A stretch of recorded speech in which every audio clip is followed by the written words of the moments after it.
ಸಾರಿ ಅದ್ಕೆ. ವಿನಯ್ ಹಾಗೆ ಸ್ವಲ್ಪ ಹುಡುಗಾಟ್ಗೆ ಬುದ್ಧಿ. ನೀವೇನು ತಪ್ಪು ತಿಳ್ಕೊಬೇಡಿ. ಹುಡುಗಾಟ ಇದ್ರೂ ಮನ್ಸಲ್ಲಿರೋದ್ನೇ ಹೇಳ್ತಿದ್ದಾನೆ. ಒಳ್ಳೆಯವನು ಅಂತಾನೆ ಅನಿಸ್ತಿದ್ದಾನೆ ಬಿಡು.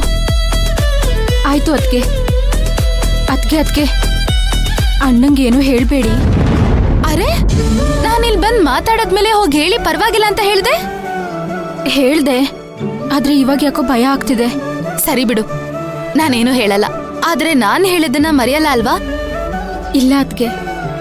ಸರಿ ಬಾ, ಮನೆಗೆ ಹೋಗೋಣ.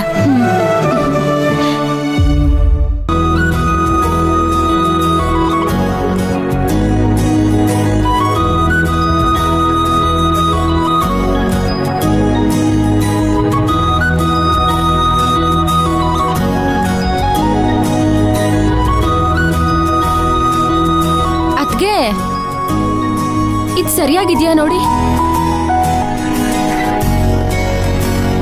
ಇಲ್ಲ ದೀಪಾ, ಇನ್ನೊಂಚೂರು ಕಲಿಸ್ಬೇಕು. ಮೆದುವಾಗಿದ್ರೇನೆ ಚಪಾತಿ ಮೆತ್ತಗೆ ಬರೋದು. ಇನ್ನೊಂಚೂರು ನೀರ್ ಹಾಕೋತೀಯ ನೋಡು. ಸ್ವಲ್ಪ. ಅದ್ಗೆ ಸಾಕು.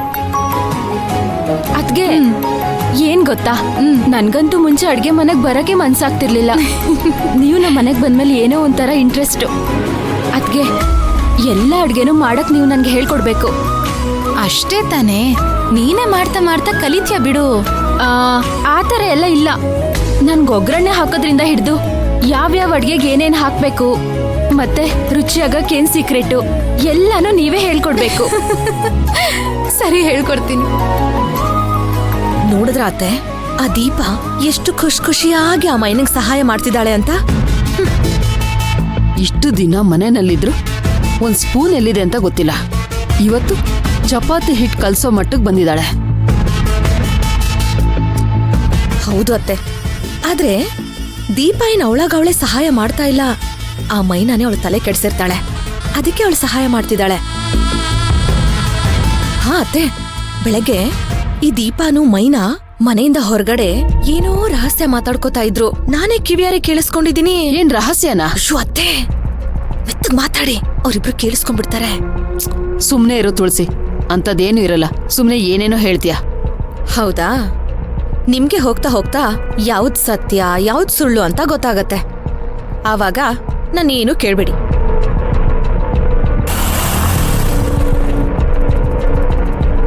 ಬಂದ್ರು ನೋಡಿ ಧ್ರುವ ಮಾವ. ಬಂದ ನೋಡು. ಇವಳು ಮನೇಲಿದ್ದಾಳೆ ಅಂದ ತಕ್ಷಣ ಕೆಲ್ಸದಲ್ಲಿ ಓಟಿ ಗೀಟಿ ಏನು ಬೇಡ, ಸೀದಾ ಮನೆಗೆ ಬಂದ್ಬಿಡ್ತಾನೆ. ಮೈನಾ ಅವ್ರೆ. ಅಯ್ಯಯ್ಯೋ, ಯಾಕೋ ಕಿರ್ಚ್ಕೋತಾ ಇದ್ಯಾ? ಕಿವಿ ಎಲ್ಲ ಗುಯ್ ಅಂತ ಇದೆ. ಅಲ್ಲೇ ಕೂತಿದ್ದಾಳಲ್ಲ. ಓ, ಏನ್ ಮಾಡ್ತಾ ಇದ್ದೀರಾ? ಅದ್ಕೆ ಚಪಾತಿ ಪಲ್ಯ ಮಾಡ್ತಿದ್ರು, ನಾನ್ ಹೆಲ್ಪ್ ಮಾಡ್ತಿದ್ದೀನಿ. ಓ, ಪರವಾಗಿಲ್ವೇ?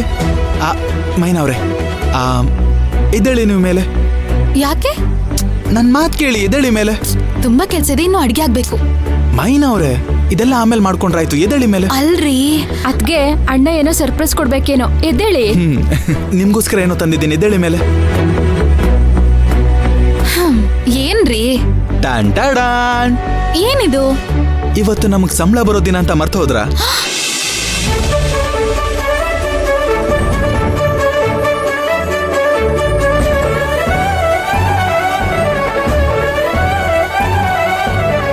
ಅರೇ, ನಾನ್ ಮರ್ತೇ ಬಿಟ್ಟಿದ್ದೀನಿ ನೋಡಿ. ಆದ್ರೆ ನಾನ್ ಮರ್ತಿಲ್ಲ. ತಗೊಳ್ಳಿ, ನಿಮ್ದು ನಂದು ಸಂಬಳ ಇಬ್ರದ್ದು ತಂದಿದ್ದೀನಿ, ತಗೊಳ್ಳಿ. ಇದ್ ನನ್ಗೆ ಯಾಕೆ ಕೊಡ್ತಿದ್ದೀರಾ? ನೀವ್ ನನ್ನ ಹೆಂಡತಿ ತಾನೆ, ಸಂಬಳನ ಹೆಂಡತಿ ಕೈಗೆ ಕೊಡ್ಬೇಕು, ತಗೊಳ್ಳಿ. ಇಲ್ಲಾದ್ರೂ ಅವರೇ, ಈ ಮನೆ ಹಿರಿಯರ ಅತ್ತೆ, ಇದನ್ನ ಅವ್ರಿಗೆ ಕೊಡಿ. ಅದ್ಗೆ ಅವರಿಗೂ ಸಂಬಳಕ್ಕೂ ಸಂಬಂಧ ಇಲ್ಲದೆ ಇರೋ ತರ ನಿಂತಿದ್ದಾರೆ, ಮತ್ ಯಾಕೆ ಅವ್ರಿಗೆ ಕೊಡ್ಬೇಕು? ಹಂಗೆಲ್ಲ ಏನೂ ಇಲ್ಲ ದೀಪ, ಇದು ಅವ್ರಿಗೆ ಕೊಡ್ಬೇಕು ನೀವು. ಬನ್ನಿ ಬನ್ನಿ ಇದ್ರು ಅವರೇ, ಬನ್ನಿ ಬನ್ನಿ, ಕೊಡಿ. ಸರ್ಸು, ಇದು ನಮ್ಮಿಬ್ರು ಸಂಬಳ, ತಗೋ. ನನ್ಗೆ ಯಾವ ದುಡ್ಡು ಬೇಡ.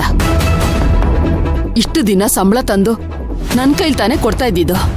ಇವತ್ತು ಮನೆಗೆ ಬಂದ ತಕ್ಷಣ ಮೈನಾ ಮೈನಾ ಅಂತ ಕೂಕೊಂಡ್ ಬಂದಿಯಲ್ಲ, ಅವಳ ಕೈಗೆ ಕೊಡು. ಅಯ್ಯೋ,